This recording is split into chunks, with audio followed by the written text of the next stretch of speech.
बरसात की वो एक भयानक रात थी। सड़क पर तेज हवाएं चल रही थी। सन्नाटे को चीरती हुई एक पुरानी बस शहर की तरफ बढ़ी जा रही थी। उसी बस की सबसे आखिरी सीट पर बैठी थी सीमा। उसकी गोद में उसका 5 साल का मासूम बेटा चिंटू लगातार रोए जा रहा ठीक था। हो जाएगा। मुझे डर लग रहा है माँ, मुझे घर जाना मैले है। पुराने कपड़े और चेहरे पर साफ दिखता डर उसकी बेबसी की कहानी बयां कर रहा था। उसका पति रोज उसे मारता पीटता था, उसके पैसे छीन लेता था और बात बात पर उसकी बेइज्जती करता था। कई सालों तक सीमा इस नरक को सिर्फ और सिर्फ अपने बेटे के लिए सहती रही।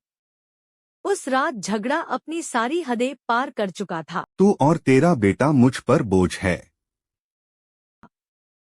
सालों का दर्द, अपमान और मारपिटाई सीमा सिर्फ अपने बेटे चिंटू के लिए सहती आ रही थी।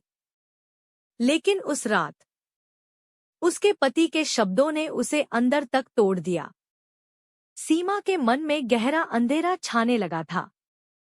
मन में एक बहुत भयानक और आत्मघाती विचार आया। लेकिन तभी एक नन्हे हाथ ने उसकी उंगलियों को थाम लिया। माँ, आप मुझे छोड़कर मत जाना। मैं बड़ा होकर आपको बहुत खुश इन रखूंगा। मासूम शब्दों ने सीमा की आंखें खोल दी। उसे समझ आ गया कि वो अकेली नहीं है, उसका बेटा ही उसकी जीने की वजह है। उसने चिंटू को गले से लगा लिया और अपनी ममता को बिखरने नहीं दिया। बस में बैठी एक बुजुर्ग महिला सब देख रही थी। वह सीमा के पास आई और बोली, बुजुर्ग महिला, बेटी, बुरे लोग तुम्हारी जिंदगी तय नहीं करते। तुम्हारा बेटा तुम्हारी ताकत है।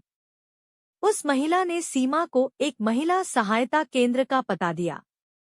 वहां सीमा को रहने की जगह मिली, काम मिला और धीरे धीरे उसकी जिंदगी बदलने लगी।